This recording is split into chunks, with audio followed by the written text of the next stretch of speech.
भजन करने के लिए चले। परीक्षित ने पूछा, भगवान क्या भजन घर में नहीं हो सकता था? जब भगवान ही पुत्र बनकर के आए हैं, तो जिन भगवान को पाने के लिए लोग वन में जाते हैं और वो भगवान घर आ गए, तो फिर वन जाने की जरूरत क्यों? सुखदेव जी ने कहा, राजन भजन तो एकांत में ही हो सकता है, भजन वन में ही पूर्ण रूपेण हो सकता है। भगवान पुत्र के रूप में आए तो हैं, लेकिन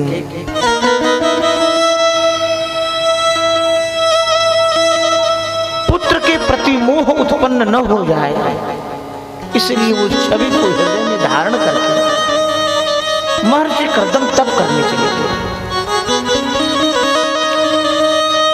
इधर माता ने स्नान कराया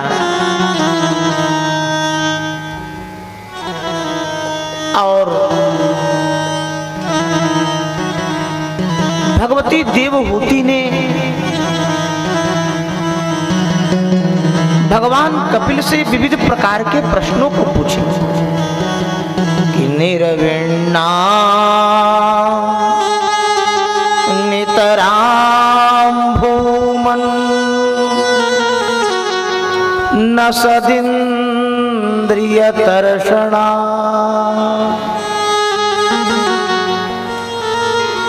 येन संभाव्यमानेन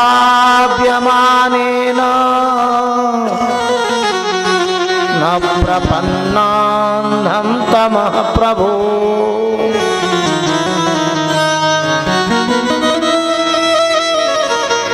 भगवान कपिल की 9 बहनें बैठी हैं सम्मुख, माता देवहूति बैठी हैं। माता देवहूति पूछ रही हैं, कपिल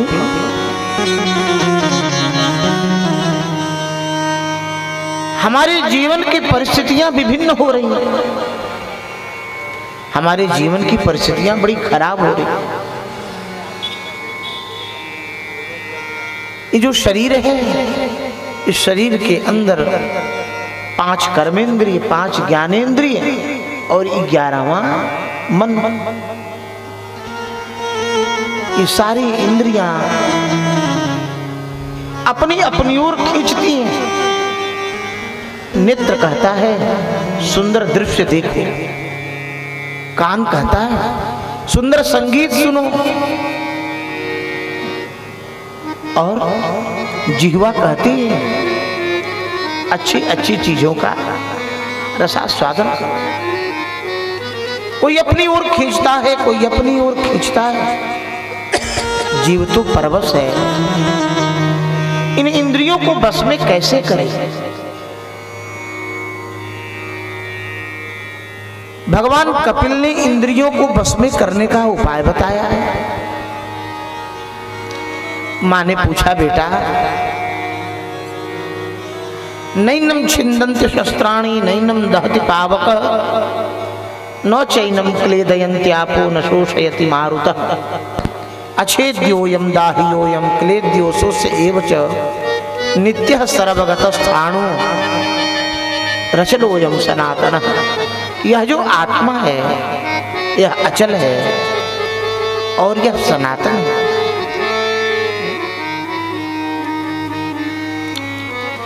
आत्मा परमात्मा का अंश है,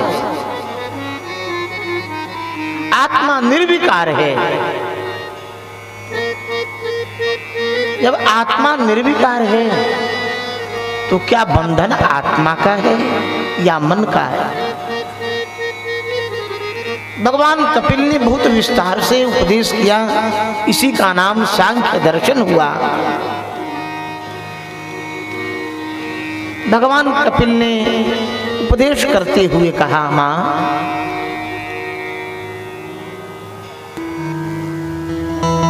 मन एव मनुष्याणाम कारणम बंध मोक्षयोः। मन ही बंधन और मोक्ष का कारण है। मन यदि संसार में बधा है, आसक्त है, तो हम बंधे, और यदि मन अनासक्त है तो हम मुक्त हैं। इस प्रकार से माँ को ज्ञान दिया। रेचक पूरक कुंभक के माध्यम से प्राणायाम की विधि बताई, भक्ति की विधि बताई, भगवान से संबंध स्थापित करने का उपाय बताया, भक्ति का उपाय बताया। इस ज्ञान को श्रवण करते करते भगवती देवहूति द्रव हो गई, पिघल गई, सिद्धिदा नाम की नदी के रूप में परिणित हो गई। भगवान कपिल ने मां के चरणों में साष्टांग वंदन किया और श्री गंगा सागर की ओर आ गए और गंगा सागर में तप करने के लिए भगवान कपिल बैठे। सुखदेव जी कह रहे हैं, राजन, ज्ञान को स्थापित करने के लिए भगवान कपिल आए। स्वयंभू मनु की जो प्रथम संतान आकृति थी, उनका रुचि नाम के प्रजापति के साथ में, रुचि नाम के प्रजापति के साथ, आवाज को थोड़ा ठीक करो, आवाज बहुत बैठा बैठा जैसा लगा। हाँ?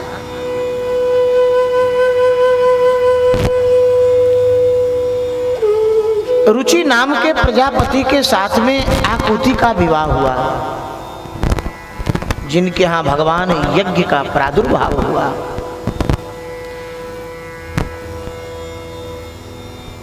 प्रसूति नाम की जो कन्या थी,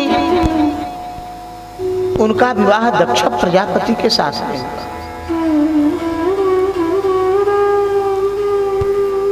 और इन्हीं दक्ष प्रजापति की संतान प्रसूति से उत्पन्न भगवती सती हुई। सती के चरित्र को कहा, भगवान शंकर के साथ विवाह की कथा कही। भगवान शिव का अनादर हुआ, उस अनादर के फलस्वरूप योगाग्नि में जल करके भगवती सती दग्ध हो गई। इन सब चरित्रों को कहा। सुखदेव जी कह रहे हैं, राजन, स्वयंभू मनु की 3 कन्याएं और 2 पुत्र हुए। एक का नाम उत्तानपाद और एक का नाम प्रियव्रत हुआ। कि प्रियव्रतो उत्तानपादौ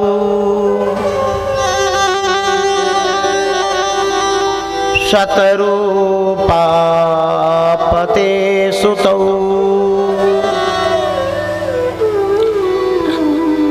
वासुदेवस्य कलया रक्षायां जगत स्थितौ। अरे भैया धीरे धीरे बोलो। रक्षायां जगत स्थितौ। जी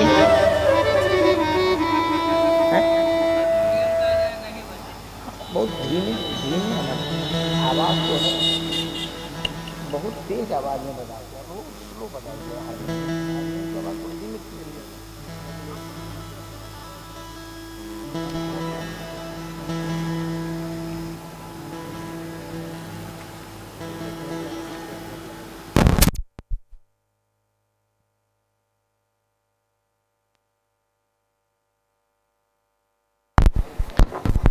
बड़े पुत्र का नाम उत्तानपाद है और जो दूसरे नंबर के पुत्र हैं उनका नाम है प्रियव्रत। महाराज उत्तानपाद चक्रवर्ती सम्राट हैं। महाराज उत्तानपाद का विवाह सुनीति के साथ में हुआ। बहुत काल व्यतीत हो गए, पर सुनीति को कोई संतान नहीं हुई।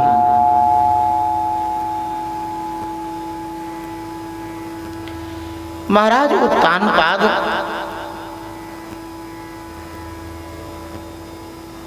एक बार शिकार खेलने के लिए बन गए और वहां एक सुंदर कन्या को वन में देखा गायन करते हुए।